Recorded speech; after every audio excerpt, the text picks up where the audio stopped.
buenas tardes con todos. Bienvenidos a la Universidad de Lima. Mi nombre es Juan Andrés Arata, soy profesor de la universidad ya hace varios años, egresado también de la carrera de Administración.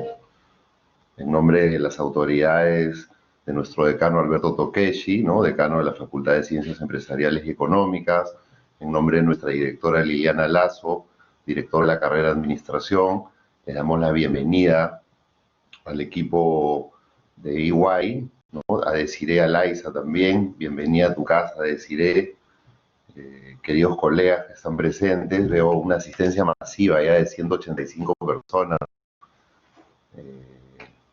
Bienvenidos a todos ustedes, alumnos y alumnas también, a este evento que tenemos hoy, que trata de las oportunidades y desafíos que tienen las startups, las empresas que recién comienzan en tiempos de crisis.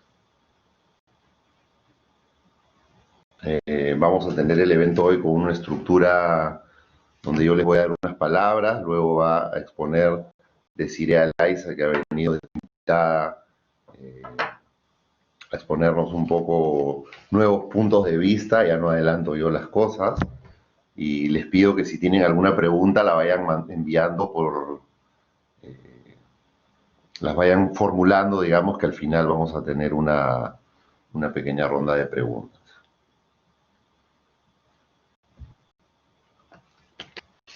A mí me gustaría arrancar con unas pocas palabras antes de pasarles de... voy a compartir una imagen rápido. Es la única que voy a compartir, les prometo.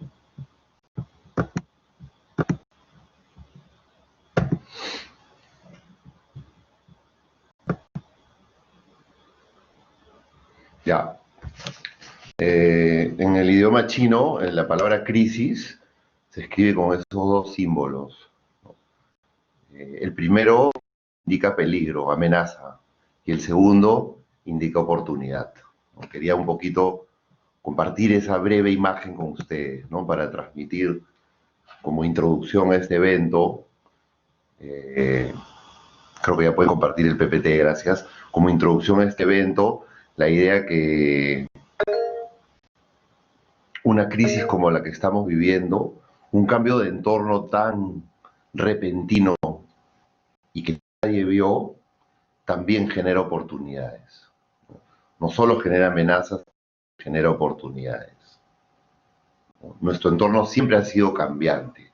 Algunos cambios son más violentos que otros. Este ha sido muy violento y nadie lo vio venir, perdón, ¿no?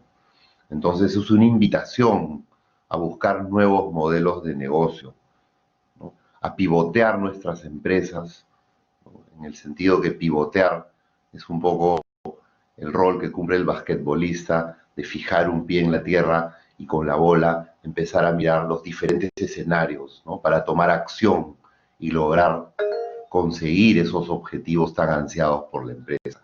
Que muchas de estas han tenido que reformular los objetivos, ¿no? Algunos buscan sobrevivir, otros buscan crecer, otros buscan nuevas oportunidades de negocio, ¿no? Entonces, este evento que tenemos, que nadie lo quería, ¿no? Es una invitación a oportunidades importantes, ¿no? Hemos avanzado en 3 meses lo que íbamos a avanzar en 10 años en algunos aspectos y en algunos campos, ¿no?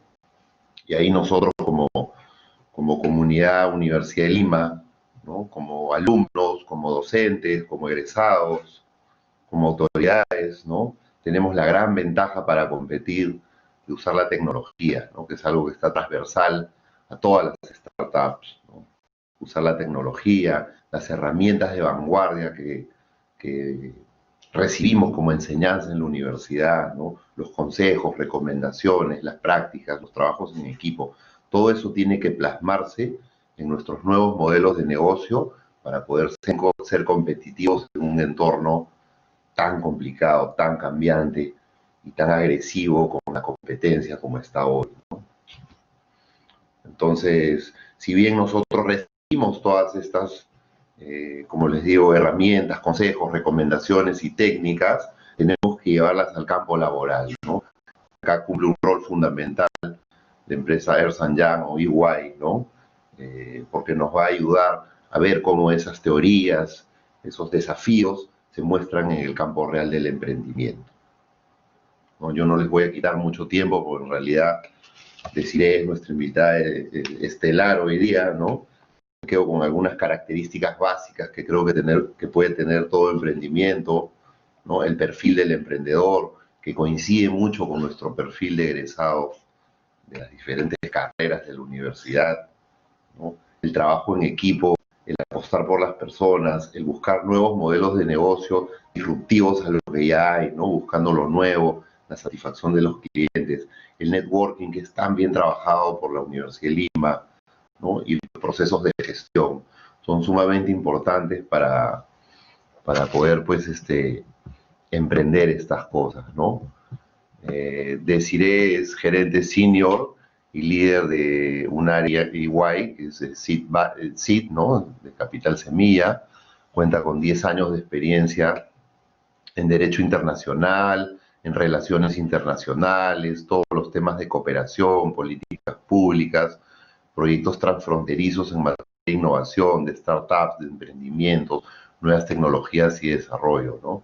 Ella tiene una experiencia amplia asesorando y siendo jurado de programas en materia de startups, inversiones de venture capital, emprendimientos femeninos, modelos de negocio e innovación, ¿no? Entonces, deciré la bienvenida nuevamente a tu casa, a la Universidad de Lima. Te agradecemos ya de antemano esta grata participación y colaboración con nuestros alumnos y el resto de la comunidad. Y te voy a pasar la palabra para tener el placer de escucharte.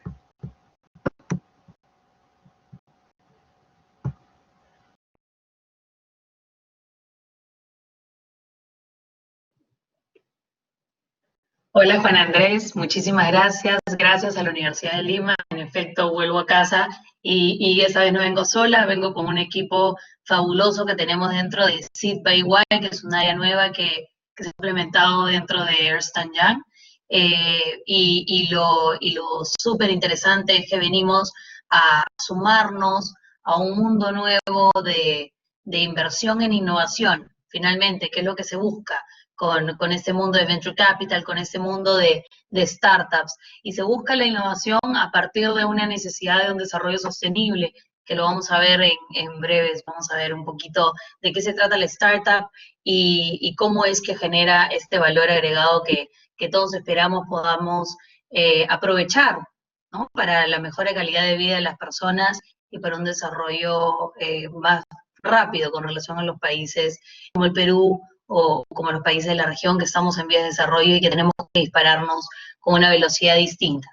Bueno, previo a eso, nuevamente agradezco a mi alma mater, volviendo a mi casa, este espacio para que podamos contarles un poco de la experiencia que hemos venido trabajando en este mundo de startups, y lo que hoy en día pretendemos ofrecerles como información para que a partir de esto sea posible que estas oportunidades de generar innovación puedan acompañarnos en adelante y sobre todo en esta difícil coyuntura que estamos viviendo todos, que nos toca a todos y que por tanto nos reta muchísimo y nos reta a reinventar, a generar, a readaptar lo que sea que estamos haciendo hacia esta nueva normalidad como se está viniendo,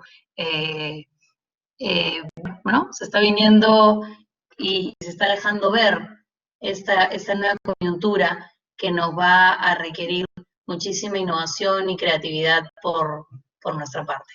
Entonces, bueno, nada, sin ese mínimo preámbulo, contarles que soy abogada de la Universidad de Lima y justamente lo que hice fue virar hacia el mundo de la innovación a través de políticas públicas, a través del derecho internacional privado también, y ver cómo podíamos sumarle al país y al mundo a través de este nuevo espacio. Entonces, contarles un poquito más. Por favor, Sergio, si tú me vas ayudando con la presentación. Hoy en día vamos a traerles oportunidades y desafíos que se ven en el mundo de Venture Capital, de la inversión en startups, en el mundo de las startups, y si tienen una o están pensando en hacer una, pues traemos los tips que sean necesarios para que sea una oportunidad para cada uno de ustedes. ¿Quiénes somos? Ernst & Young. Bueno, Ernst & Young, para quienes no nos conocen mucho, es una empresa global de consultoría, incluye distintas líneas que vamos a ver en breves, pero maneja los números que están ahí, no me quiero detener mucho, solamente que puedan visualizar qué es lo que venimos haciendo. Trabajamos en distintas provincias del país, Lima, Arequipa, Chiclayo, Trujillo, tenemos oficinas ahí y nos estamos enfocando muchísimo hoy en día en ayudar a que las empresas grandes, pequeñas, medianas y emprendimientos también a través de CIT puedan tener una mirada interesante y aprovechar las oportunidades que a pesar de la crisis, como la llamamos, pues tenemos, y hay que mirar, y hay que enfocarnos en ellas, ¿no? Ya nos contaban que Newton durante la pandemia aquella de la peste, ¿no? Fue que desarrolló esta teoría de la gravedad. Entonces, digamos que si Newton lo logró en época de pandemia, pues aprovechemos el espacio para ver qué podemos desarrollar aquí, ¿no? Y por supuesto, apoyarnos en quienes puedan ayudarnos a desarrollarlo también, que finalmente de eso se trata la colaboración del mundo del emprendimiento y de las empresas. Entonces, bueno, esto es lo que tenemos oficinas en distintas partes del mundo y atendemos el 90% de las 100 compañías más grandes del Perú, que no es menor, y por supuesto lo que pretendemos hoy en día es virar hacia el apoyo a las empresas pequeñas que generan innovación y que tienen un crecimiento exponencial significativo. Adelante, por favor, o creo que aquí puedo hacerlo. Ahí está. Listo. Entonces, ¿qué tenemos dentro de EY, dentro de Ernst & Young? Nuevamente, para quienes no nos conocen mucho, somos muy expertos en temas de auditoría, consultorías de todo tipo, riesgos, procesos, negocios, que saber que yo tengo unos meses en EY, pero entrando descubrí que tenía más de 300 soluciones, como le llaman, o temas de consultoría. Entonces somos muy específicos a la hora de ser asesores y se manejan muchísimas aristas que puedan ser útiles para las distintas industrias que hoy y siempre se requieren optimizar, ¿de acuerdo? Entonces, bueno, en ese sentido también ofrecemos asesorías de tributarias, legales, laborales, contables, etcétera. Y lo que venimos a ofrecerle a las startups hoy en día es justamente eso, a las startups y a los emprendimientos en general, a las empresas que puedan requerir optimizar o readaptar su modelo de negocio, y para eso necesitan que los founders, los emprendedores, se concentren mucho en el core business y la parte tributaria, la parte legal, la parte contable y demás, puedan dejárselas a un soporte que pueda acompañarlos en ese camino para que el crecimiento solo sea exponencial. Entonces, a partir de ahí es que nace Seed by EY, y esto, como les contaba, ya es una iniciativa que viene a impulsar el ecosistema de emprendimiento e innovación en el país y en la región, porque es una iniciativa regional que viene trabajándose desde América con muchísimo éxito y ya está en distintos países como México, Colombia, Perú, etcétera. Entonces, lo que hacemos es ofrecer esos servicios profesionales que ya se ofrecían para distintas grandes empresas, como lo hemos visto para este 90% de empresas grandes en el país, y lo que hacemos es ofrecerlos con una mirada muy especializada en el Venture Capital, que es capital emprendedor, o también dicho, inversión en startups, y también con una mirada en Impact Investment, que tiene que ver con la inversión de impacto. La inversión paciente es una inversión que pretende apoyar a la empresa que viene necesariamente impulsando un impacto positivo en el mundo o en el país de manera sostenible. Y esto puede ser soluciones innovadoras que puedan tener que ver con el mundo socioeconómico, con el medioambiental, con cualquier necesidad o problemática que se haya aterrizado y que sea necesario hoy día resolver. Finalmente, tenemos una serie de paquetes, sin duda, una serie de ofertas de servicios especializados en esto, pero adicionalmente considerando los distintos actores de este ecosistema, como le llamamos a a la interconexión entre los actores que existen para el mundo de startups. Y estos tienen que ver con las startups o empresas propiamente dichas, las startups también llamadas emprendimientos dinámicos y alto impacto. Dinámicos porque necesariamente tienen que ser muy ágiles a la hora de implementar la solución y de validarla con el mercado. Y de alto impacto porque necesariamente tienes que encontrar un nicho mercado que te permita considerar no solamente una mirada, digamos, de tu población cercana o de quienes tengas a los alrededores, sino es necesario que la startup tenga una mirada global, tenga una visión global y sepa que tiene que llegar a un lugar mucho más alto que solamente pensando en Lima, en Perú o en la región, que también es una gran oportunidad.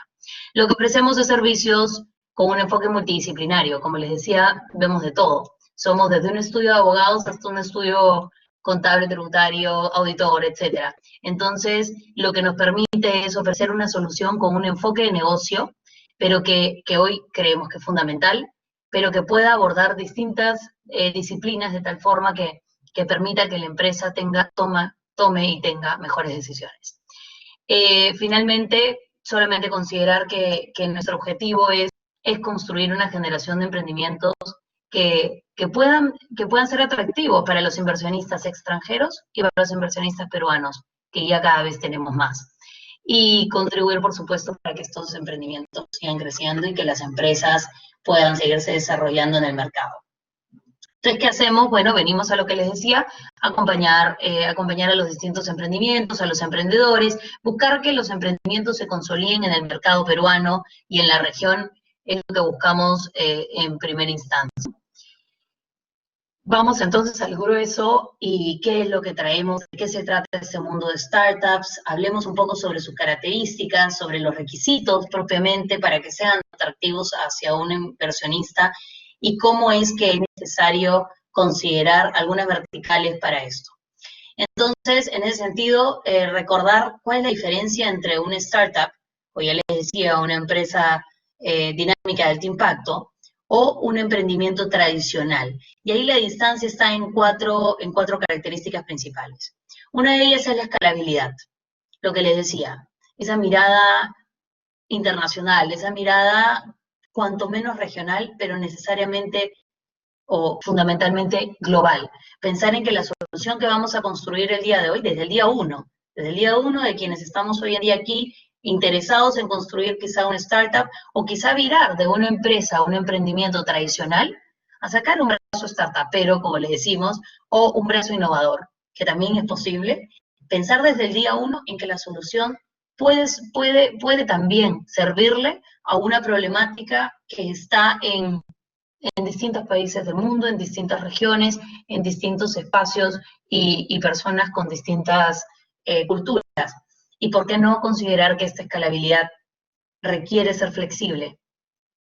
Y requiere ser flexible justamente para acomodarse a los distintos marcos regulatorios que existen en los distintos países.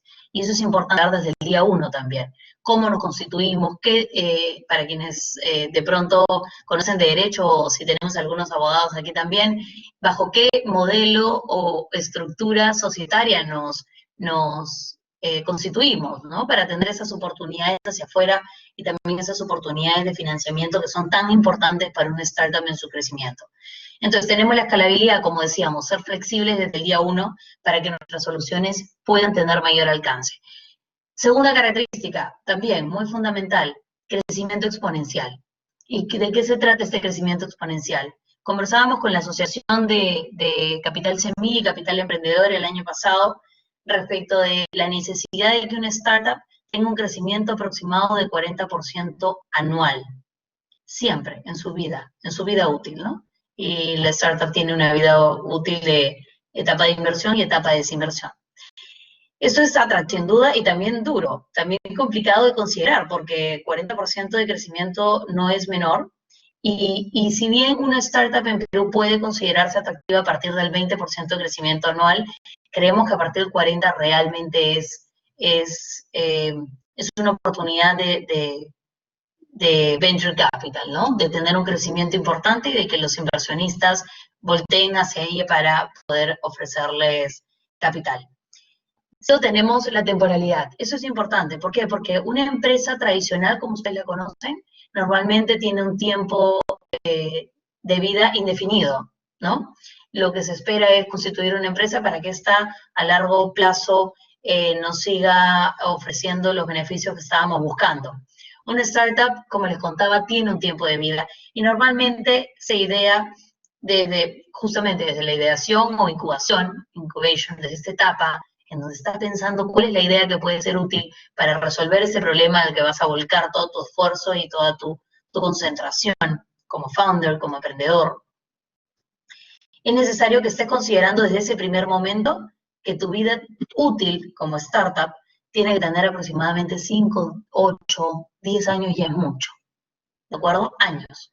¿Y por qué? Porque es importante que esta tenga una mirada y tenga una visión de exit, que eventualmente pueda venderse o a una gran empresa o de pronto a un inversionista, o que esto tenga una mirada distinta, ¿no? Y ahí tenemos varias experiencias en el Perú que nos pueden ayudar a considerar que ahí hay oportunidades también. Entonces la temporalidad es importante y finalmente tenemos el componente innovación, que es fundamental. La innovación no es solamente digitalización, a pesar de que hoy en día sea fundamental para todos nosotros considerar que la digitalización es una forma de generar innovación. Pero la innovación también está, por ejemplo, en optimizar procesos que tengan que ver con el agro, con la biodiversidad, con agua, etcétera. Y en ese sentido, sobre todo en estos últimos rubros que he mencionado, Perú tiene muchísimo potencial.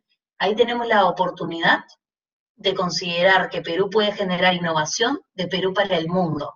Y eso es algo que tenemos que venir construyendo. Es importante que hoy quienes nos escuchan tengan en mente, en consideración, que es importante tener estas verticales en mente a la hora que desarrollamos algo y saber que somos fuertes y podemos generar un valor agregado respecto a un servicio, un proceso o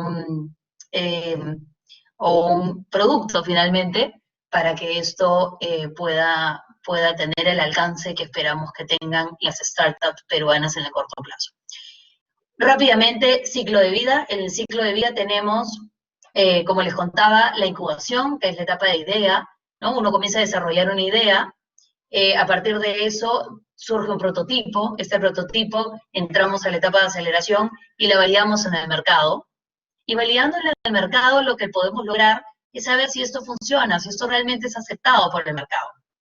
Si no lo es, tenemos que mutarla, tenemos que cambiarla para que el mercado la acepte. Y ahí es donde entramos a esta oportunidad, como venimos hablando, y de hecho Juan Andrés hacía un preámbulo bastante interesante al inicio, que efectivamente hoy en día, en función de la coyuntura y en función de la crisis y en función de lo que vivimos en las distintas industrias, requerimos considerar esa posibilidad de pivotear, como bien decía, y que es un lenguaje inclusivo en el mundo de las startups, pero pensar en redactar nuestro modelo de negocio, nuestras soluciones, a la posibilidad de que estas soluciones puedan virar hacia el nuevo consumidor. Y hay que considerar que hoy en día estamos teniendo cambios significativos, no solamente en las industrias, sino en todos nosotros, ¿no? Hoy estamos teniendo esta charla virtual porque de otra forma no la tendríamos, así de simple.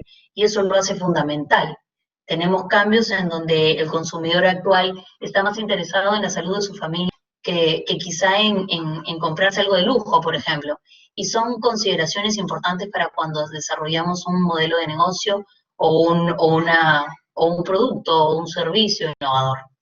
Entonces, considerando que la innovación es el factor relevante dentro del startup y que sin esto, lamentablemente o difícilmente vamos a poder tener el crecimiento y todas las condiciones previas, pues es importante que la conozcamos, ¿no?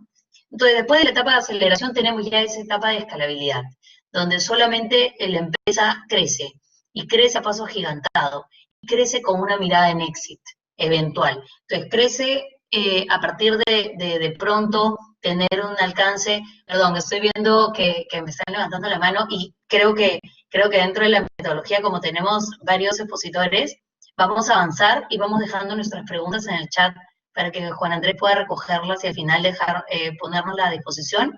O bien también vamos a dejar nuestros correos para cualquier tipo de consulta que no podamos cumplir. Pero estamos a su disposición y encantados de poder conversar en ese sentido.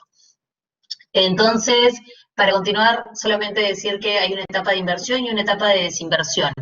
Y en ese camino, la etapa de desinversión termina en un exit, que es lo que todos los startuperos desean finalmente, ¿no? Finalmente tenemos un tipo de inversión para cada etapa, que está más o menos correlacionado con el ciclo de vida, y tenemos la etapa pre-semilla, etapa semilla, y en esta etapa semilla entiendo, por ejemplo, que ustedes tienen este centro de emprendimiento en la Universidad de Lima, que es fundamental que puedan aprovechar y que puedan tener contacto con ellos, para que ellos, a su vez, puedan ayudarlos a crecer y a ser escalonado. Entonces, en esta etapa de incubación y aceleración está el centro de emprendimiento para apoyarlos, y por supuesto también estamos nosotros de Seed by EY para poder acompañarlos en ese crecimiento. Brevemente, muy rápidamente, ¿por qué startups? ¿Por qué el mundo de venture capital? ¿Por qué innovación?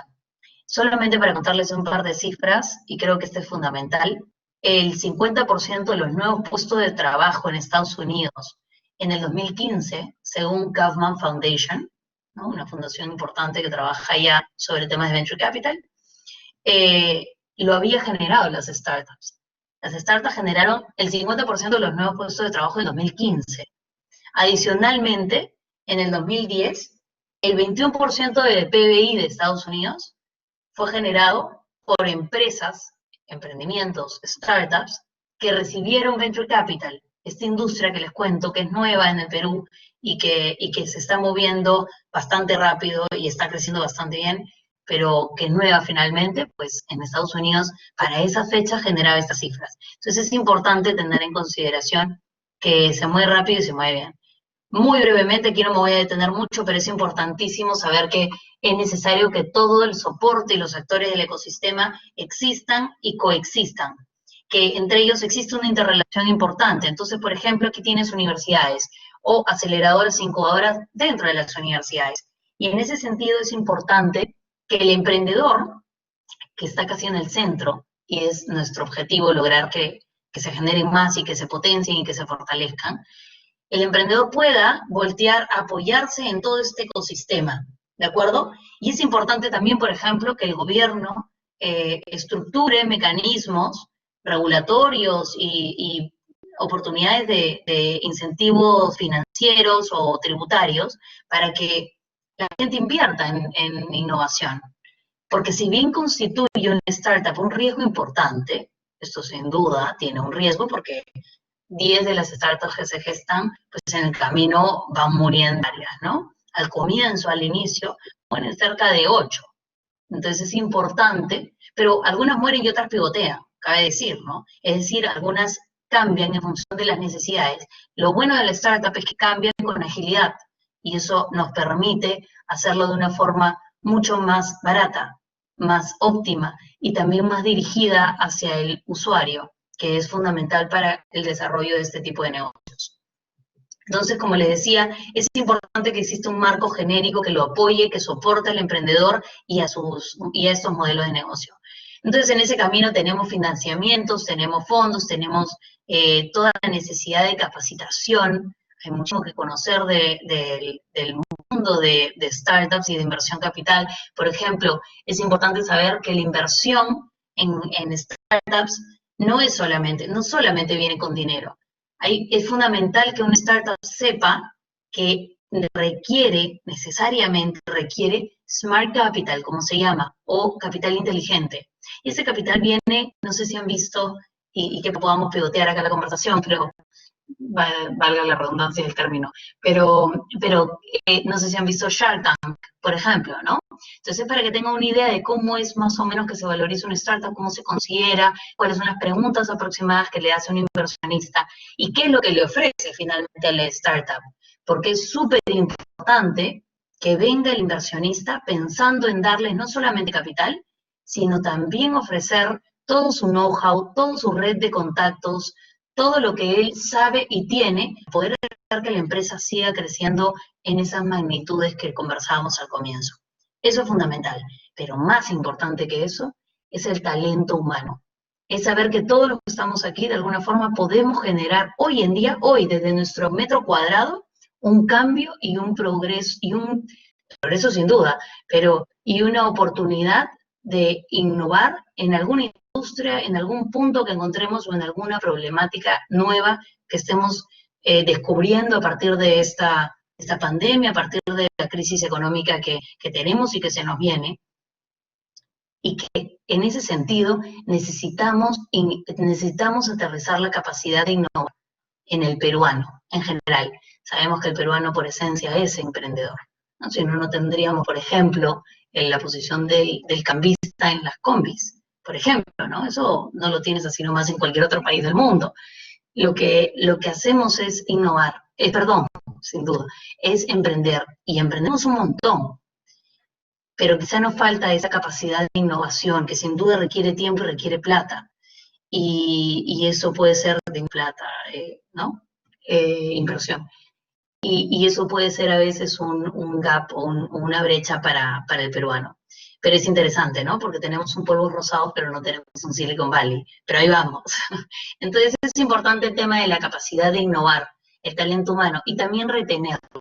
Y en ese sentido, contamos con mentores y asesores que son fundamentales para el crecimiento del emprendedor, porque el emprendedor puede fallar, y está bien fallar. En el Venture Capital, en este mundo, fallar es un plus, es una oportunidad más de que te inviertan, eventualmente. Entonces, podemos fallar porque es una oportunidad, porque puede pasar que nuestro modelo de negocio, lo que creíamos que iba a aceptar el mercado, de pronto no lo requiere exactamente así, y vamos mutándolo, ¿no? Y es algo que hoy en día tenemos que considerar mucho para los negocios que están andando hoy, como están, ¿no? Hay que, por ejemplo, pensamos en Airbnb y en la baja de su valorización del 16% en este último tramo, porque es lógico, Airbnb hoy en día ha demostrado que la industria puede ser frágil, esa industria, pero tenemos por otro lado consideraciones como Netflix, ¿no? Y Netflix se convirtió a Blockbuster en un momento, justamente innovando y rompiendo el esquema de las reglas de juego de una industria completa, ¿no? Las personas que iban y sacaban sus videos de Blockbuster no pensaban que en el muy corto plazo iban a poder, a partir del control remoto, hacer el cambio de esos videos o películas que tenían.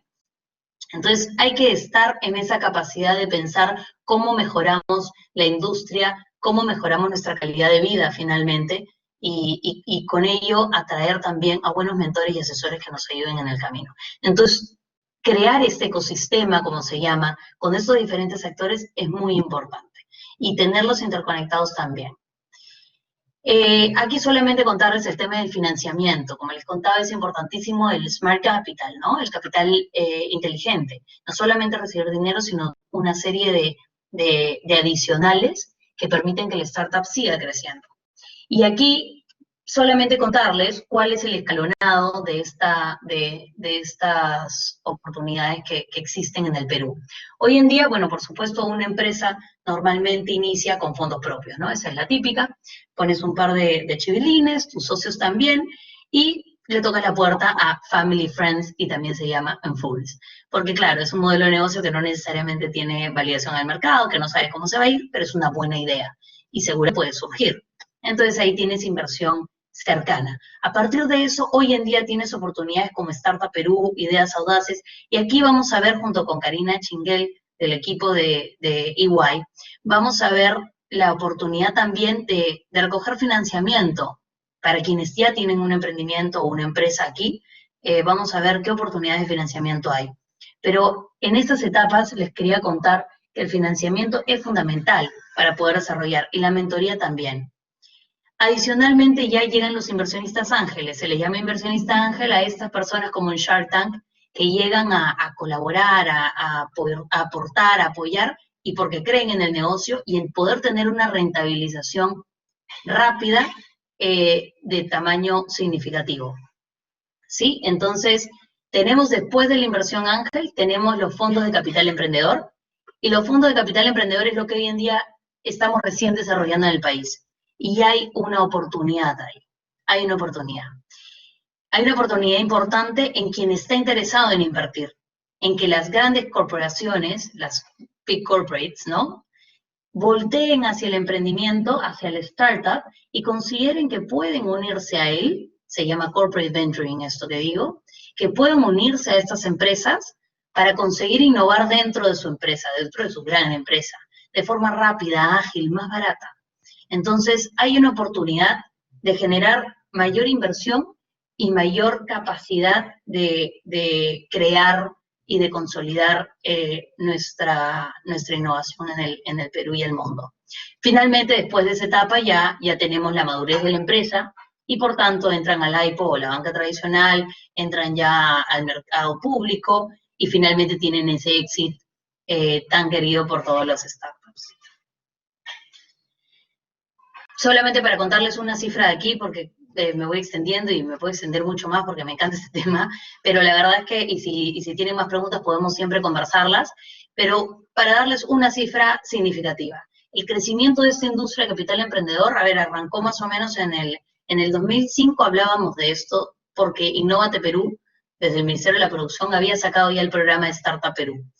Antes de ello sí teníamos un par de exits interesantes, peruanos, pero que no necesariamente nos hicieron mucho eco porque no existía mucha cultura de esta materia en el Perú y es fundamental que la haya para que sepamos reconocer lo que estamos logrando.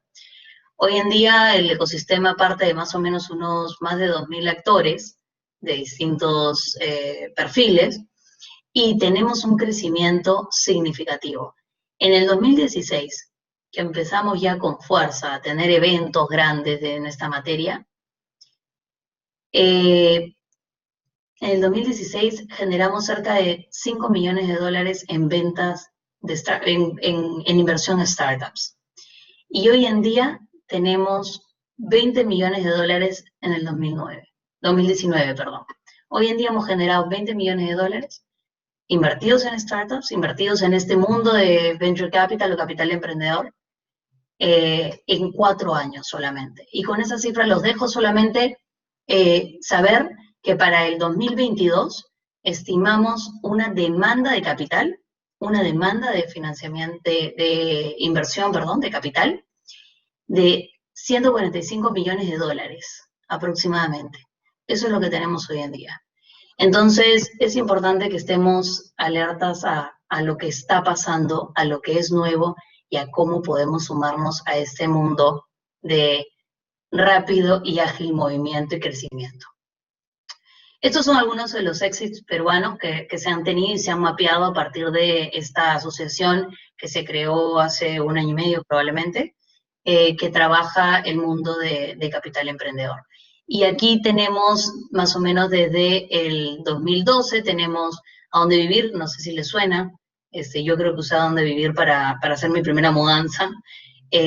Pedro Neira es un emprendedor serial, es decir, ha hecho esa y algunos otros emprendimientos en el camino, y desde ahí tenemos exits sin haber necesariamente considerado, perdón, ¿alguien está pasándolo? Ahí estamos. Sin haber considerado que era parte de este ecosistema peruano. Recientemente, bueno, no tan reciente, pero como les contaba, en 2016 hay un antes y un después con la venta de Cine Papaya Fandango. No sé si algunos lo conocen, seguramente lo han escuchado quienes han venido viendo el mundo de startups. Y de hecho, en el 2016 se considera que este es nuestro exit sonado peruano, y a partir de eso se habla mucho más en la cultura de venture capital peruana, ¿no? Tenemos también recientemente una startup Dilo, que me queda la duda, puede haber sido de la Universidad de Lima, puede ser, pero en todo caso, Dilo se vende a Rappi el año pasado, y así es como entra Rappi al Perú, y recientemente tenemos la de Amigo Cloud y Kulki. Kulki entra a Créalo, que es el brazo innovador del grupo de Credicorp, y la verdad que comienza a hacer movimientos interesantes con startups, ¿no? Y esa es también una súper oportunidad para que las startups se sigan desarrollando. Lo que les decía de las grandes empresas que miran cómo crecen esas startups y buscan apoyarlas, invertir en ellas o de pronto fusionarse o adquirirlas, ¿no? Termino ya con esta lámina, solamente es una mirada rápida, ligera, sencilla, con relación a lo que conversábamos, ¿no? A cómo hoy en día tenemos muchas startups que de forma ágil, rápida, han mutado hacia lo que requiere esta nueva normalidad, como les contaba, o lo que requiere el consumidor a partir de la coyuntura. Y en esta veloz prueba-error, donde rápidamente puedes probar y saber cómo funciona, es importante saber que las grandes empresas, para hacer una transformación digital o de cualquier índole, requieren hacer una transformación cultural. Y a veces eso lo hace más difícil, más lento, y puede ser mucho más atractivo y rápido a partir de hacerlo desde una startup, con una startup, o ya generar un spin-off, ¿no? Una suerte de intrainnovación dentro de la empresa grande. El Venture Capital finalmente es un motor de crecimiento de la economía. Eso es indiscutible, lo hemos visto en las cifras y podríamos conversar de muchas cifras más que nos dan esas luces. Definitivamente, hoy en día los cambios que ya existen, como les decía, tanto en las empresas y industrias como en nosotros mismos, nos obligan a pensar en nuevas estrategias y nuevos modos de invertir y de emprender también. Y él contaba que hay sectores pues que son importantísimos hoy en día, como, no sé, Netflix, por ejemplo, que difícilmente va a tener un pico tan alto como hoy en día, ¿no? Salvo que se reinvente nuevamente. Y algunas otras que han mostrado cierta fragilidad como industrias que lamentablemente son tradicionales y nos cuesta más aterrizarlas por un difícil acceso hoy en día, ¿no? Y tenemos dificultades hoy en día, lo vemos desde nuestras casas, en temas de educación, en temas de transacciones bancarias. Hoy, a partir de este streaming, podemos ver que necesitamos estos espacios virtuales para casi todo. Y creo que ante eso hay una gran oportunidad. Entonces, sin mucho más, y podríamos hablar de cifras y seguramente hablar también de muchísimas partes filosóficas, podría contarles muchas cosas más. El que esté interesado, por favor, voy a dejar mi correo al final y encantados de conversar más, de ver si podemos aportar de alguna forma a todas las ideas que traen hoy. Pero ahora lo que vamos a hacer es aprovechar el tiempo para pasar a hablar sobre distintos puntos que son necesarios recoger a la hora que ya tienes una empresa, una startup, un emprendimiento. Y lo que vamos a hacer es darles pincelazos rápidos de temas importantísimos de emprender o de generar o de crear una empresa y mantenerlas vivas y sostenibles. Y vamos a hablar sobre temas legales, sobre temas laborales, sobre temas tributarios, contables y financiamiento, que es importantísimo. Entonces, con eso voy a dar paso a Sergio Avendaño, que nos acompaña desde EY, desde Seed by EY, y nos va a hablar un poco sobre la mirada legal y las oportunidades que hay en ese sentido. De ahí nos van a acompañar algunas personas más, va a estar Walter Álvarez hablándonos sobre e-commerce y todos esos temas adicionales que les he comentado. Así que, sin mucho más, le doy la palabra a Sergio. Gracias por su tiempo, chicos. Hasta luego.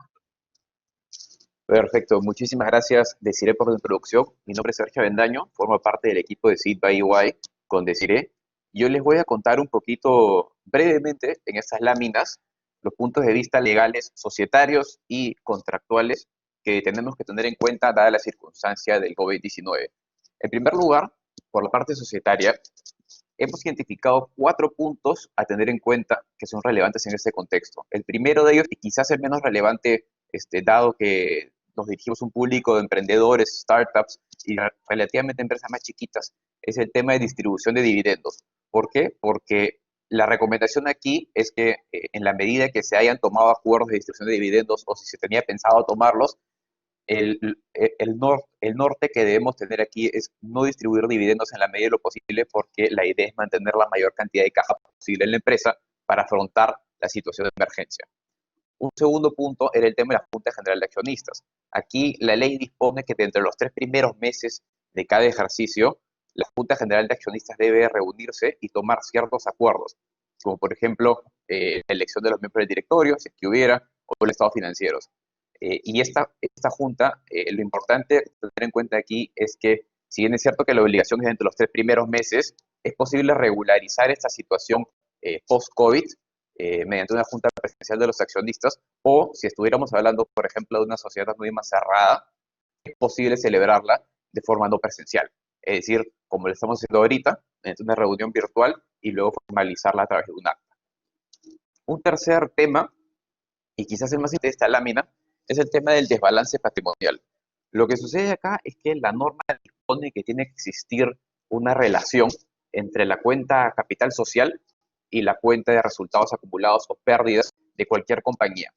Y la norma dispone que si las pérdidas superan el 50% del capital social, entonces se gatillan ciertas consecuencias jurídicas, como por ejemplo la obligación de realizar opción de capital o adoptar cualquier otro acuerdo o adoptar cualquier otro acuerdo que retorne esta relación entre ambas cuentas a una situación de regularidad. Es muy importante tener ese tema mapeado, por lo menos, porque si no se tomaran acciones a cabo por los administradores o por los directores de una compañía, por ejemplo, estos pueden incurrir en responsabilidad. Entonces es muy importante tener mapeada la relación entre la cuenta capital social y la cuenta de resultados acumulados o pérdidas para ver si estamos acercándonos a ese umbral del 50% o hasta más. Y fíjate, un último punto en esta diapositiva es el tema de inscripciones en registros públicos. Como deben saber, los registros públicos actualmente están operando para temas bien limitados, como por ejemplo la constitución de sociedades, pero los trámites virtuales en términos generales están completamente suspendidos. Entonces, cualquier acuerdo que teníamos en registros públicos, hay que tenerlos mapeados en el radar para ver cómo los vamos a solucionar una vez que se levante la cuarentena. Y si este acuerdo involucrara a una tercera parte, comunicarle proactivamente a la tercera parte que el acuerdo se encuentra en registros públicos, que el plazo está suspendido y que por lo tanto no quedará más salvo esperar, para no sorprendernos en el camino si nos argumenta que por qué nos estamos demorando o algo similar. Y eso es básicamente por la parte societaria.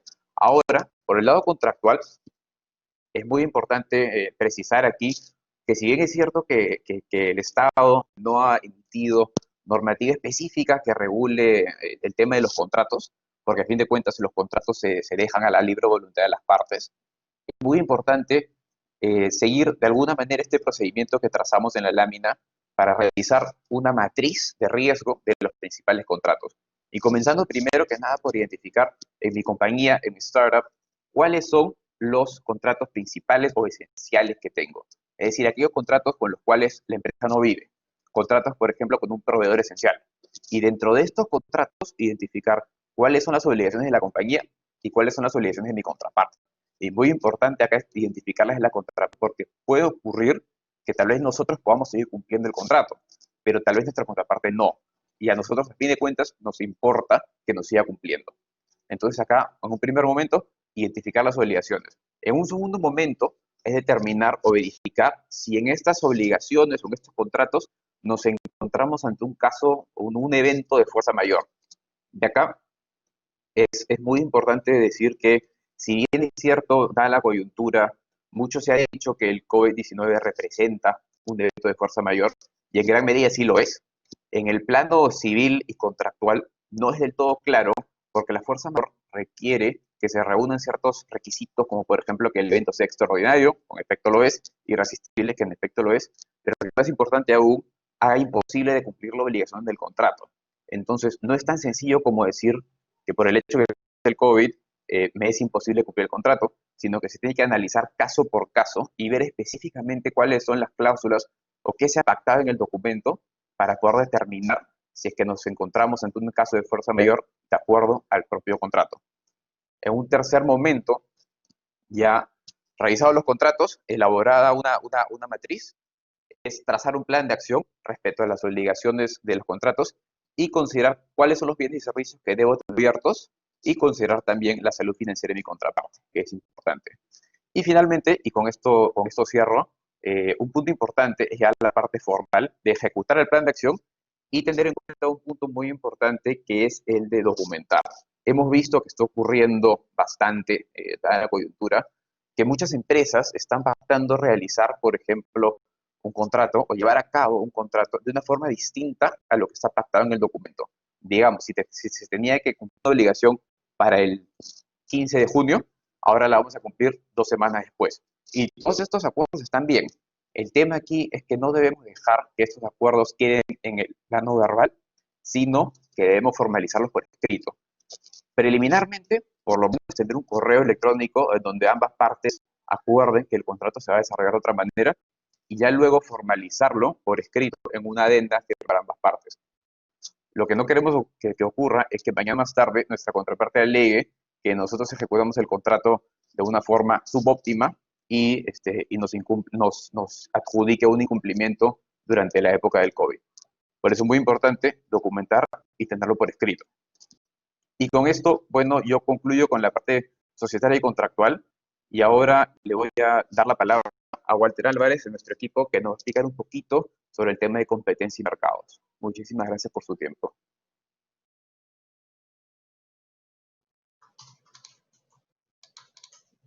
Hola, muchas gracias, Sergio. Bueno, por mi parte lo que quiero compartir esta tarde son algunos aspectos relacionados a las obligaciones que tienen las empresas al momento de acudir al mercado, al momento de ofertar algún tipo de producto o servicio en el mercado. De repente hemos encontrado aquella oportunidad nueva. Tengamos en cuenta que, por ejemplo, en cuanto a e-commerce, tan solo en la primera semana de la cuarentena se produjo un incremento de casi el 50% del gasto promedio en plataformas digitales. Entonces, las plataformas digitales, en general, todas las alternativas de e-commerce, ya sea una página web, ya sea un aplicativo móvil, están teniendo bastante alcance. Las personas están recurriendo mucho a estas alternativas. A lo largo de este periodo de cuarentena hemos visto desarrollarse una serie de innovaciones, una serie de aplicativos que han solucionado la vida a muchas personas, que han podido brindar la posibilidad de que muchas empresas puedan realizar el envío de productos, puedan atender a sus clientes en general. Sin embargo, estas nuevas alternativas de comercialización digital requieren cumplir con determinadas obligaciones y aquí hemos tratado de compilar algunas de las principales que se tienen que tener en cuenta de cara a los usuarios, de cara a los consumidores finales. En primer lugar, en cuanto a temas de datos personales, las obligaciones están referidas básicamente a el deber de informar, es decir, las aplicaciones, ya sea una página web, ya sea un aplicativo móvil, requieren informar ciertos aspectos fundamentales sobre el tratamiento de datos personales. Esto se realiza normalmente a través de una política de privacidad que tienen que implementar y esta política de privacidad tiene que contemplar ciertos aspectos, dentro de ellos la identificación de la empresa que está detrás de la plataforma. Muchas veces nosotros tenemos una determinada razón social. Sin embargo, cuando desarrollamos un aplicativo móvil, cuando utilizamos una página web, utilizamos otra marca, de repente un logotipo diferente, etcétera. Y lo que se quiere en esta política de privacidad es que se establezcan de manera clara quién es la empresa que está detrás, cuál es la razón social que está detrás y que va a obtener la información de los usuarios. ¿De acuerdo? Identificar a esta empresa que está detrás, identificar también cuáles van a ser las finalidades para las que se está obteniendo esta información personal. Ese es otro aspecto fundamental que tiene que estar en esta política de privacidad. También el banco de datos personales en el cual pueden ser registrada la información de los usuarios. Adicionalmente, tenemos que señalar la forma en la que se van a ejercer los derechos ARCO, es decir, estos derechos de que los usuarios puedan acceder, rectificar, cancelar u oponerse a determinadas finalidades del uso de su información personal.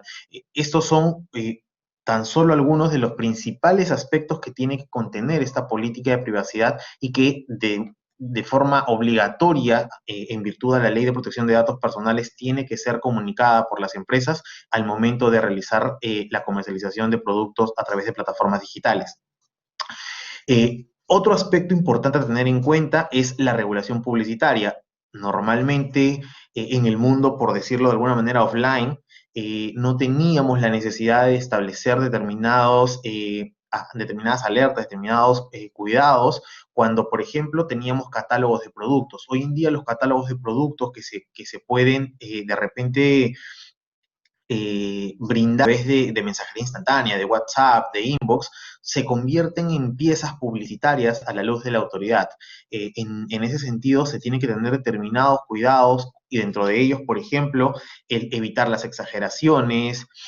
Cuando utilizamos redes sociales y nos valemos, por ejemplo, de canje con influencers, que es una alternativa que nos permite tener mayor alcance en la difusión de nuestra oferta, en la difusión de nuestros productos, se tiene que establecer determinadas obligaciones, como que el influenciador señale de manera expresa que se trata de un anuncio publicitario para que no se entienda que es una publicidad testimonial.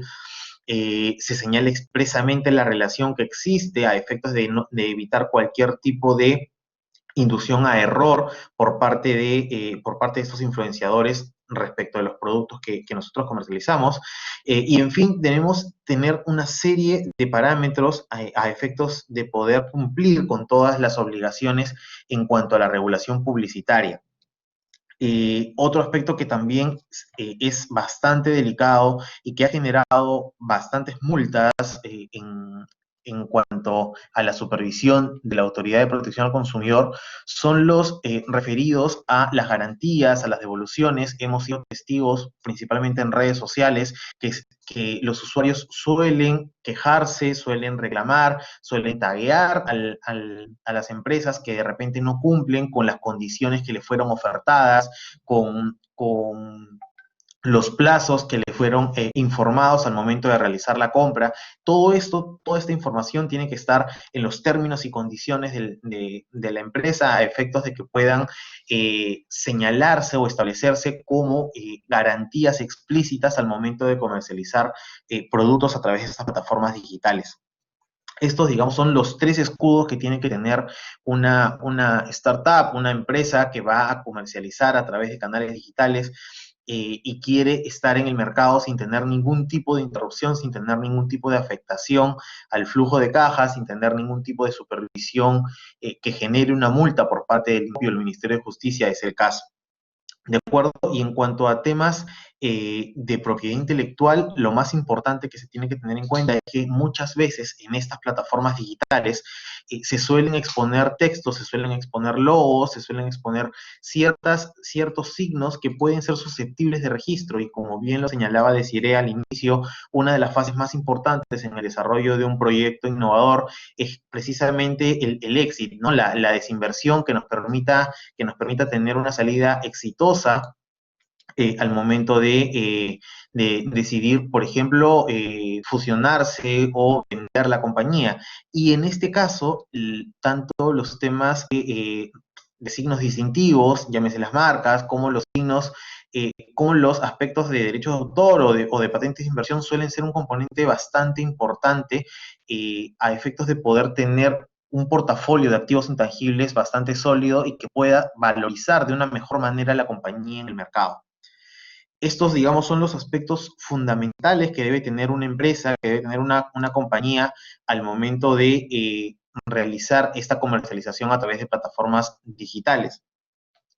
Estos son los riesgos más importantes y sobre esta base es importante tener en cuenta un mapeo de riesgos en todos estos aspectos para poder mantener sana, para poder mantener libre de sanción la comercialización de productos y servicios a través de plataformas digitales.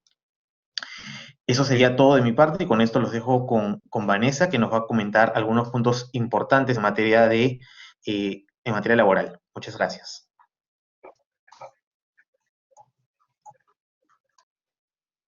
Gracias, Walter. A ver si me ven ahí. Gracias, Walter. Bueno, desde el punto de vista laboral, antes de pasar a las medidas que se han adoptado durante esta pandemia, creo que les va a ser muy interesante primero el establecer bajo qué estructura laboral una startup se puede movilizar o puede contratar trabajadores. Tienen dos opciones. O en la mayoría de las reuniones que he tenido con las startups, siempre contrate a través de locación de servicios hasta tener un financiamiento que les pueda sostener un tema de planilla, ¿no? Ahora, ¿qué se les recomienda, dado que recién están empezando?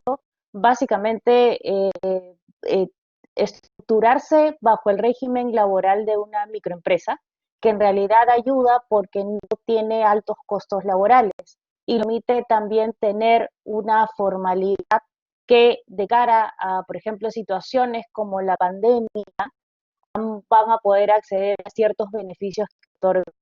Recordemos que durante toda esta época, los que de alguna manera han sido beneficiados con ciertos subsidios han sido las microempresas o las pequeñas empresas que han tenido acceso, mejor dicho, las microempresas que han tenido acceso a este subsidio de 35% de la planilla. Entonces, bajo ese esquema, es bueno siempre estructurar el tema de si en algún momento voy a tener trabajadores y si estos necesitan estar en una planilla para poder prestar los servicios, ¿no? Es importante también tenerlos en planilla porque eso tampoco me genera algún tipo de contingencia. En efecto, puedo tener trabajadores o colaboradores que estén conmigo compartiendo la misma idea o el mismo proyecto y simplemente los tenga a través de recibos por honorarios. Sin embargo, se puede dar, como se ha dado en algunos, que cuando la relación termina, algunos de esos locadores solicitan el pago de todos los beneficios que podían haber percibido durante ese periodo que estuvieron laborando. Entonces, en ese sentido, es importante tenerlos, primero, validez necesario ingresarlos a planilla o no, y dos, tenerlos bajo un régimen de microempresa, que es donde de alguna manera se empieza o permite tener menos costos laborales asumidos, ¿no? Respecto a ello, el otro tema importante que se dio durante la pandemia y que esto más va dirigido ya a aquellas startups que ya tienen trabajadores en planilla y que además tienen un nivel de horas y una actividad que ya ha venido incrementándose a lo largo del tiempo, ¿no? Entonces, para eso se adoptaron algunas medidas de suspensión perfecta de labores, que como ustedes habrán verificado a través de las normas, y también se ha propuesto durante esta etapa de crisis algunos temas adicionales como la reducción de remuneración, el tema de una licencia sin goce de haber, el tema de adelantos de vacaciones. Pero esto está más pensado para emprendimientos startups que tengan ya una presencia dentro del mercado y que tengan una cantidad de trabajadores sustantivos, ¿no? Respecto a qué otros temas se han dado durante este estado de emergencia, bueno, viene el tema importantísimo de cómo nos reactivamos, y respecto a eso, la norma no ha hecho distinción para las micro pequeñas empresas en relación a cumplir cierta normativa de seguridad y salud en el trabajo. El tema importante aquí es tener el plan de seguridad y salud en el trabajo, y si son personas jurídicas ya constituidas y tienen obviamente trabajadores y necesitan realizar actividades presenciales, es importantísimo que tengan este plan de reactivación y que sea ingresado al COVID, que es el registro que tiene el MINSA sobre los planes de seguridad y salud en el trabajo en relación con el COVID. Básicamente por la parte laboral es eso. Ahora dejo a el siguiente expositor para que les pueda hablar del tema de financiamiento.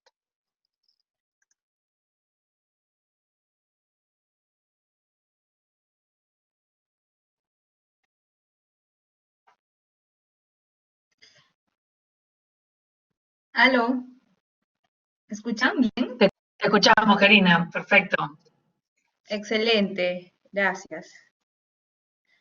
A ver, ante todo, muchísimas gracias. Me gustaría un poco hablarles ahora de las oportunidades de financiamiento que tienen las startups en estos tiempos de crisis. Y mucho se ha hablado de dos programas importantes que está promoviendo actualmente el gobierno, que es básicamente el programa Reactiva Perú y los préstamos garantizados del Fondo de Apoyo Empresarial a las MIPES, que son programas creados por el Ejecutivo para poder inyectar liquidez a las empresas que en estos tiempos lo necesitan más que nunca, a tasas súper preferenciales. Entonces, un poco la idea que me gustaría que se lleven es que actualmente, y solamente por este periodo de crisis, están disponibles en el sistema financiero determinados créditos que tienen una garantía del Estado, para que las empresas pequeñas y medianas puedan pagar sus obligaciones con sus trabajadores y con sus proveedores, con la finalidad de que puedan reactivarse luego de este periodo de crisis. Es importante mencionar en el caso de los préstamos reactiva, que son préstamos que están regulados por el Estado y tienen determinadas condiciones que vienen ya de la norma, no tanto de las condiciones de la empresa del sistema financiero.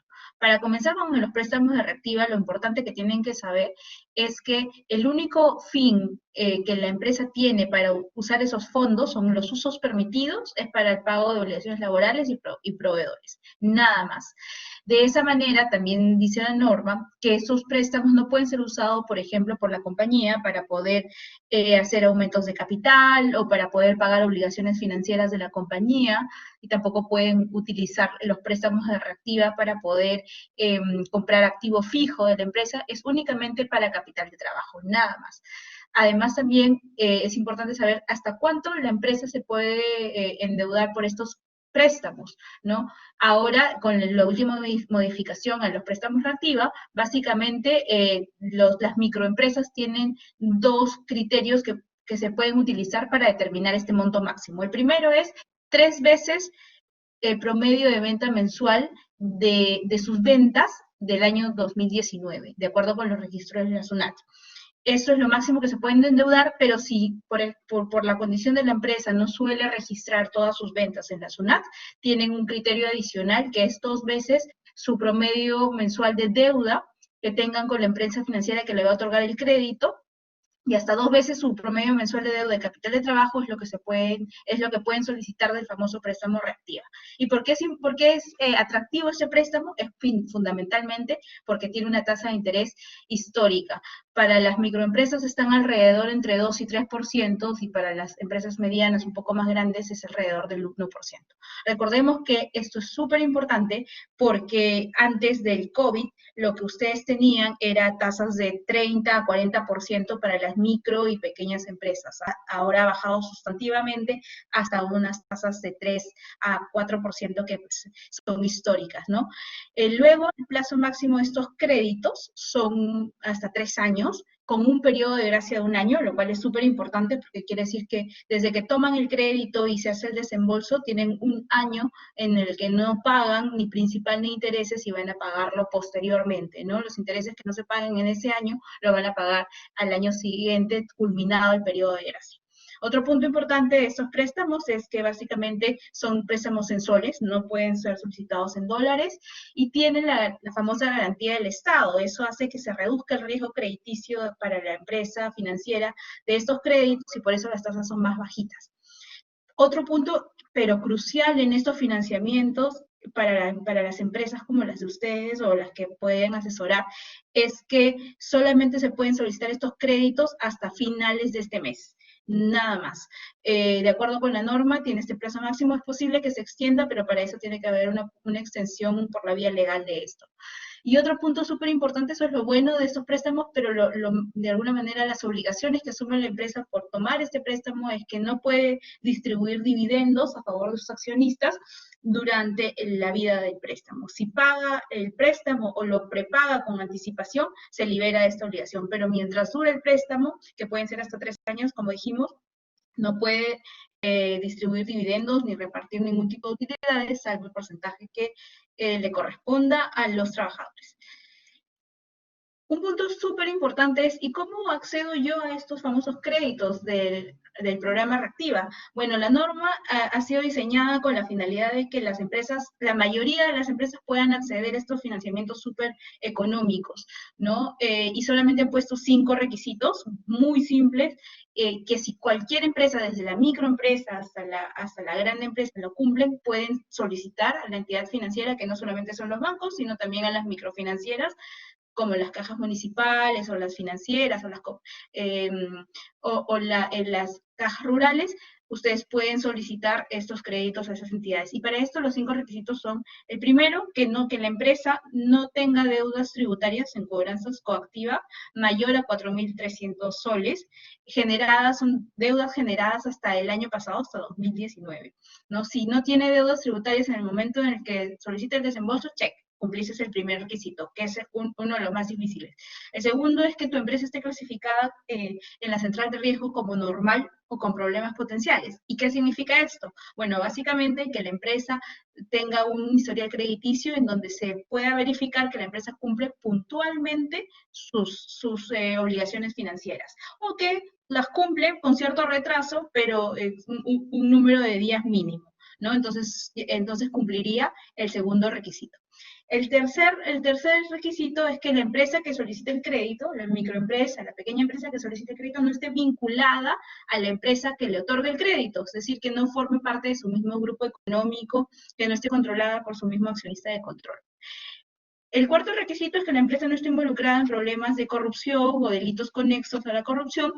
Y el quinto y último requisito es que la empresa no se dedique a actividades ilegales, a la producción o comercialización de productos ilegales, o que se dedique a alguna actividad que atente contra los derechos laborales o los derechos humanos. Y básicamente esos son los únicos 5 requisitos que cualquier empresa, desde la más chiquita hasta la más grande, si los cumple, pueden acceder a los famosos créditos reactivos. Y este tipo de financiamiento, que también es muy importante, que justamente ha sido creada para este periodo de crisis, solamente para las micro y pequeñas empresas, es los préstamos garantizados del famoso Fondo de Apoyo Empresarial a las MIPE. Este fondo tiene 800 millones de soles, para otorgar préstamos a través de las entidades financieras, como los bancos y las microfinancieras, a las micro y pequeñas empresas que necesiten reponer su capital de trabajo. También estos créditos, los únicos usos permitidos para estos créditos es para pago de trabajadores y pago de proveedores, nada más. El plazo de estos créditos es igual que Reactiva, 3 años. Por eso que a los préstamos del Fondo de Apoyo Empresarial MIPE es como le dicen la pequeña Reactiva, porque es un crédito similar a la Reactiva, pero con montos menores, porque el monto máximo de estos créditos son hasta 30.000 soles. En el caso de Reactiva, el monto máximo son 10 millones de soles. Entonces, son créditos más pequeñitos para las micro y pequeñas empresas, y con condiciones más flexibles, como vamos a poder observar más adelante. En el caso de estos préstamos, que también tienen una garantía del Estado, por lo cual la tasa de interés de estos préstamos también baja bastante, son más o menos entre 3 y 4% la tasa promedio a las micro y pequeñas empresas por estos préstamos del Fondo MIPE. Y además, estos créditos pueden ser otorgados en moneda nacional y en moneda extranjera. Eso es un punto súper importante, porque muchas empresas, microempresas, tienen deuda o tienen proveedores que les cobran en dólares, entonces lo pueden pagar de esa manera, con estos préstamos. Y otro punto importante es que para poder acceder a estos préstamos garantizados del Fondo de Apoyo Empresarial de las MIPE, no deben haber tenido un crédito anterior del crédito Reactiva. Son excluyentes. Una microempresa puede solicitar los préstamos garantizados del Fondo de Apoyo Empresarial de las MIPE, o puedes solicitar los préstamos garantizados del programa Reactiva, pero no los dos a la vez, ¿no? Eso es un punto súper importante. ¿Y cómo podemos acceder a estos famosos créditos garantizados del FAEMIPE? Bueno, los requisitos también son 5, pero son mucho más sencillos que los anteriores. Entonces, la mayoría de las microempresas pueden acceder, ¿no? Acá no se exige el hecho de no tener deuda tributaria, o sea, cualquier microempresa que, aunque tenga deuda tributaria podría solicitar este tipo de préstamos. Solamente tiene que tener una línea de crédito anterior con su entidad financiera, ya sea con un banco o con una microfinanciera, en donde haya tomado un préstamo anterior de capital de trabajo en el 2019, ¿no? Porque es un criterio para determinar el monto máximo del crédito que va a solicitar. El segundo requisito es igual al de Reactiva, que la empresa esté calificada como cliente normal o con problemas potenciales. Quiere decir que es una empresa que cumple puntualmente sus obligaciones financieras. El tercero es que no esté vinculada a la empresa que le otorga el crédito, similar que de Reactiva. Y el cuarto es el mismo que de Reactiva, que no esté involucrada en procesos de corrupción o delitos conexos. Y el quinto es el que ya mencionábamos antes, que básicamente es el hecho de que no haya tomado un préstamo anterior del programa Reactiva. Si cumple esos 5 requisitos, entonces puede acceder tranquilamente a los financiamientos del préstamo Reactiva, ¿no?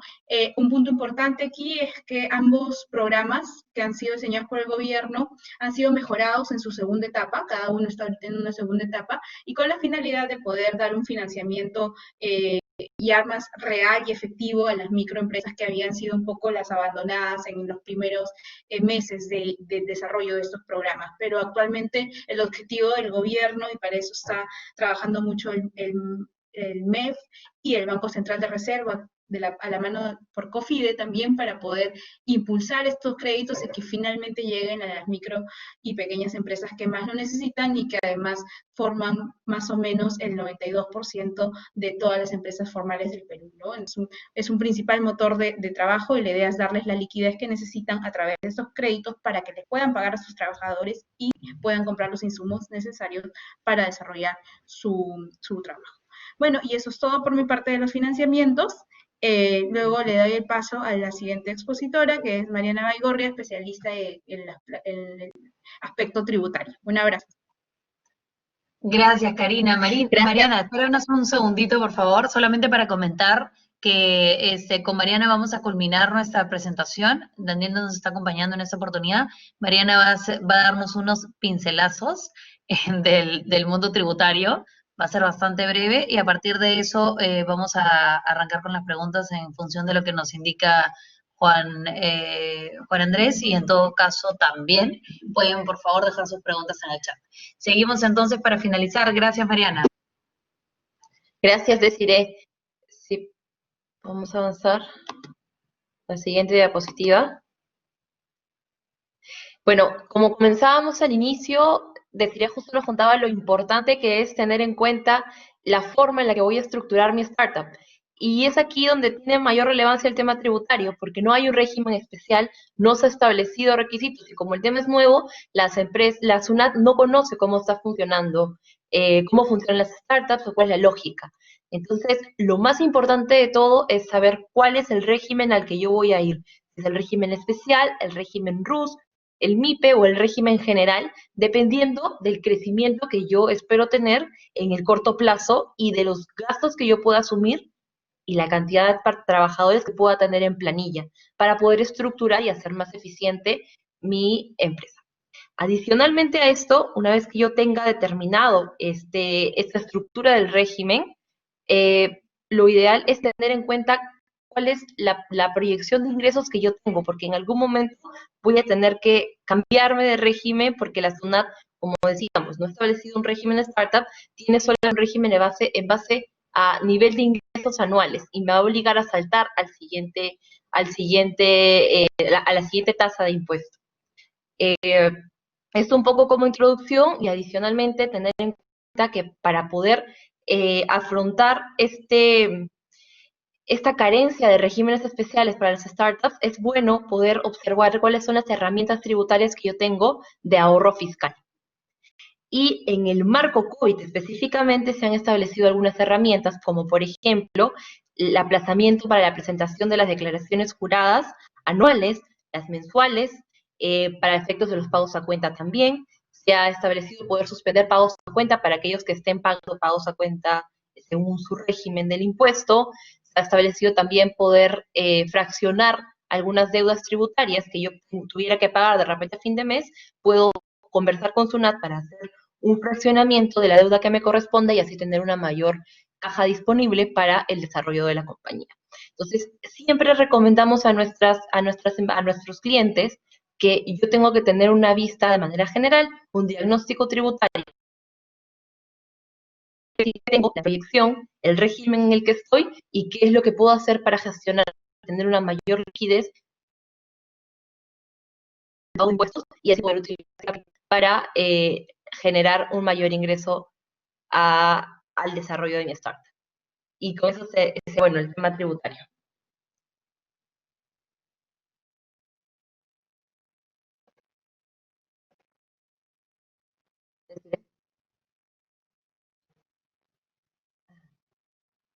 Gracias, Mariana. Con eso entonces estaríamos culminando la presentación extendida, pero tratando de abarcar todos los puntos importantes de una empresa, de una startup y para ustedes de interés. Doy paso entonces, Juan Andrés, coméntanos qué preguntas podrían tener para que veamos de aterrizarlas. Muchas gracias. Ya, a ver si me escuchan. Sí, sí me escuchan.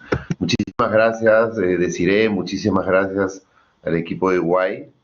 Súper interesante, súper práctica la charla, porque todos vamos a sacar de acá algunos aprendizajes importantes, algunos datos interesantes, porque estamos pues un poco necesitados de eso todos los emprendedores, ¿no? Yo acá he ido copiando unas preguntas, ¿no? Una que me dice, ¿cuál es la diferencia entre socio e inversor, ¿no? No sé quién puede contestarla de los invitados, si tú deciré. Sí, claro, a ver, yo creo que el tema para empezar, muchísimas gracias a todos quienes nos están acompañando y también se están retirando, gracias por las gracias, encantados y ya dejé mi correo para cualquier otra consulta, aquí están los correos también correspondientes a los temas puntuales, pueden alcanzarnos las preguntas también por ahí. Mencionar que el inversor y el socio yo creo que es como una suerte de antes y un después, ¿no? El inversionista llega a la vida de la startup para eventualmente para ser un socio, para constituirse en una suerte de ello y de eso se trata este tipo de inversionista como les contaba. Ahora, el inversionista per se, aquí, como les decía, arriesga, tiene una percepción de riesgo alto en apoyar una startup, pero también va a buscar una rentabilización alta, ¿no? Es decir, es importante que se sepa que el inversionista entra para salir mínimo con 2x en un muy corto plazo, ¿de acuerdo? Entonces, finalmente creo que ambos son fundamentales para una startup. Creo que hay que tener en consideración que el socio puede no venir a aportar necesariamente capital, pero también es relevante lo que necesariamente tiene que aportar. Es importante también saber que el startup es fundamental, que elija bien a su equipo. Su equipo tiene que estar dirigido a solucionar la problemática que están abordando. O sea, si tienes un negocio que tiene que ver con digital, que tiene que ver con tech, pues necesitas al tech o al digital dentro del equipo. Y eso es importantísimo saberlo, ¿no? Porque a veces los negocios se forjan de un montón de socios de distintas aristas que no necesariamente responden a la necesidad del modelo de negocio. Y el inversionista puede no necesariamente tener ese perfil, pero venir con capital, con red de contactos, con todo eso adicional que les contaba que puede sumar. Ojalá haya respondido la pregunta. ¿No? Sí, totalmente. Efectivamente, hay muchos tipos de inversor, ¿no? Hay algunos que tienen una versión a riesgo distinta y buscan un interés fijo, otros quieren ser accionistas de la empresa para apostar por el crecimiento, etcétera. Creo que tiene que haber un alineamiento muy, muy, muy bueno entre el emprendedor, el startupero y la visión también del inversionista, ¿no? Yo voy a sacar algunas preguntas, hay muchas preguntas técnicas de requisitos y de cosas, eso lo dejo para los emails, ¿no? Me dicen, ¿qué se necesita para crear un ecosistema apropiado que atraiga Venture Capital hacia el Perú? Wow, súper completa y compleja, ¿no? La pregunta y la respuesta. Así que voy a contarles que lo importante es lo que les enseñé en un momento, que es este círculo del ecosistema. Es crear a los distintos actores, fortalecer estos distintos actores, a las universidades con sus aceleradoras, con sus incubadoras, a los mentores, al soporte, las capacitaciones, el talento humano, estos innovadores, ustedes mismos, irse, digamos, fortaleciendo en el camino y llenándose de la información que requieren. Creo que hacer que todos estos actores vayan validándose en el mercado y que al mismo tiempo puedan irse interconectando es lo que realmente hace que el Venture Capital pueda seguir su curso. Y ha venido fortaleciéndose justo en ese sentido, ¿no? Agruparse, hablar de esto en distintos foros, en distintos espacios, generar cultura de innovación y de este tipo de modelos de negocios es súper importante. Creo que por ahí va, hay muchísimos más aristas, es decir, es necesario que haya financiamiento, si no, no hay forma de que crucemos el umbral y la puerta, ¿no? Pero digamos, en genérico, hay una teoría que viene de Techstars, para quien esté interesado, es súper bacán, que se llama Give First, y que lo que dice, y así funciona Silicon Valley, así funcionan los ecosistemas de startups en el mundo, están basados en que el ofrecer la información que tiene un emprendedor a otro, o un inversionista a otro, y capacitarnos entre todos los actores, es súper importante. Y se da casi sin esperar mucho cambio, ¿no? Aquí no hay mucho resentimiento en que el startupero, el emprendedor de costado genere su ingreso, porque si lo hacen bien y siguen creciendo, esto me permite a mí eventualmente también tener acceso a más financiamiento. Y es así como funciona este mundo de startups. Muy bien, muchas gracias. Acá tengo una última pregunta de Andrea.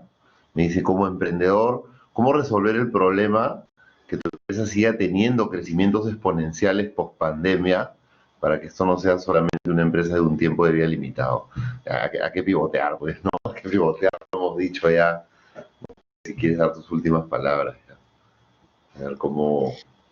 Sí, ¿cómo de hecho, podemos hacer? me parece súper. Hay varias preguntas también que se quedaron en el tintero del tema de FAE, de Reactiva, ¿no? Si quieren, nos las Sí. por el tiempo, evidentemente tenemos que volar, pero como hemos dejado pincelazos, aquí están los correos, escríbanle a Karina, escríbanos y sin ningún problema lo seguimos absolviendo estas preguntas. Efectivamente, ¿no? ¿Cómo resolvemos el problema de una empresa que siga teniendo estos crecimientos exponenciales post pandemia para que este no sea solo una empresa de un tiempo de vida limitado? A ver, sin duda el pivoteo es como bien dice Juan Andrés, una oportunidad. O sea, si antes Airbnb hacía esto, o por decir algo, Casandina, no sé si han visto, o distintas empresas, ¿no? Pero cómo han mutado y han cambiado de ser, por ejemplo, Casandina Hotel a hoy día una suerte de alquiler de cuarto mensual. Este tipo de pivoteos por la temporada, por lo que hoy día exige el consumidor y el mercado, son importantes, son necesarios y hay que hacerlos. Tiene sus riesgos, sin duda, pero hay que intentarlos, ¿no? Quien se queda sin intentar normalmente pierde en el mundo de la innovación y creo que ahí es donde hay que poner la brújula. Creo también que una startup tiene que seguir mutando en función de lo que va necesitando el mercado. Entonces, no necesariamente tiene un tiempo de vida limitado por la pandemia, digamos, ¿no? Esto puede seguir girando y puede seguir cambiando en el camino. El modelo de negocio ir readaptando en función de lo que va encontrando como oportunidad. Y llega un punto en el que por ejemplo, Casandina mañana es comprado por Airbnb, porque Airbnb sigue cayendo, ¿no? Por decir algo, o sea, estamos hablando de un Casandina que es un monstruo, pero podríamos hablar de una idea cualquiera que va haciendo las mutaciones necesarias y en un momento dado llega el exit necesario. Entonces, de eso se trata un poco el startup, de estar todo el tiempo pendiente de lo que se requiere, de adaptarse y de no tenerle miedo al cambio, ¿no? Que para eso el founder, el emprendedor, tiene que tenerlo en el ADN y los invito a no tener miedo al cambio, a lanzarse, a